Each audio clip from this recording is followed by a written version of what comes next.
How do you know you have mental health problems and not just going through normal human emotions? If anything stops you from functioning, even if it's something as simple as hygiene or eating, even if it is just normal human emotions, get help if you feel like it would benefit you. We all need to talk to people and get some support and feedback sometimes. That's why we have people like therapists, support lines, priests, etc. When it interferes in you living your life, e.g., everyone gets sad sometimes. But if you're sit down, you don't shower, eat, or socialize normally, it could be a symptom of a larger problem. Make an appointment with your GP and talk to them.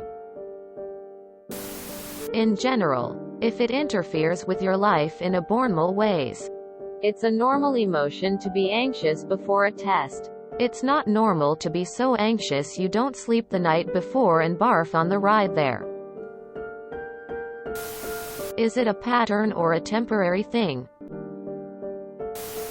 Because I knew crying at the empty ends of hallways in high school, terrified I was going insane, wasn't in any way normal.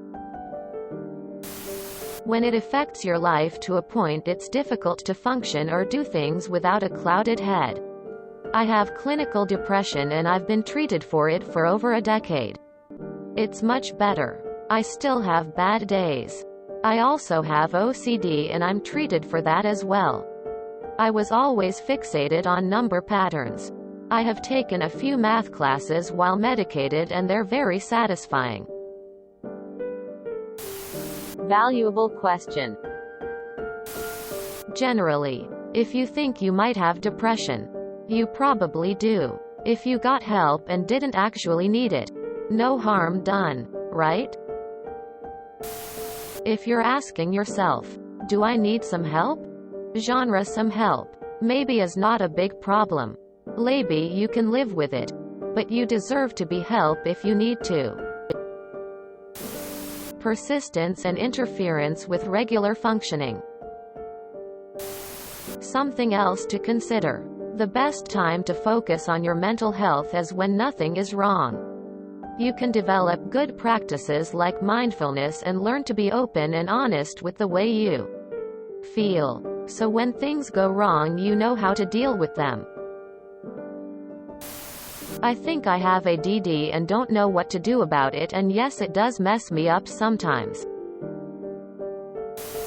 If it lasts for an extended period of time and prevents you from living your life or enjoying it. My house gets messy.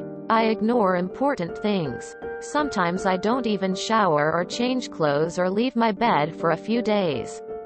When the emotions are all-consuming and mess up my ability to function. When the act of trying to fall asleep, in my case, but any basic activity, is causing flashbacks and panic attacks. If falling asleep is your trauma trigger, you get pretty screwed up pretty damn fast. It took meds to get me functional enough to get started with therapy. Still getting both. But I'm in a much better place now mentally. If this is normal, then I'm just done. You can benefit from therapy even when it is normal emotions. As a poster said previously, the best time to take care of yourself is when there isn't anything to be concerned about. So much of healthcare, including mental health care, is reactive. People seek out help when there is a problem. But if things would move to a preventative mindset, things may not go wrong in the first place. Or if they do, you know what to do to combat the issue. I am a mental health therapist and I love seeing people who want to learn more about themselves. We have this whole stupid stigma for getting treatment for mental health, and that just pushes even more people away. We need to normalize therapy. And more importantly, we need to normalize not being normal. Mental health problems are normal human emotions.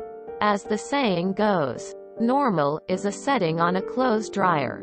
The APA and other groups are very good about listing criteria for any personality quirk or emotional concern that should seek treatment, and the resounding news is that people resist the labels associated with mental health concerns to the point where they make themselves worse. On short, who cares? Do you wait till you hear the bones clicking to go to the ER with a painful limb? It is no one's business what anyone believes about mental health, since they are almost all wrong. Take care of yourself. When it persists for more than 6 months, I believe. If you enjoyed this video, please check out our playlists full of similar content. Epic Eracast is like doom scrolling for your ears. Please like, share, and subscribe.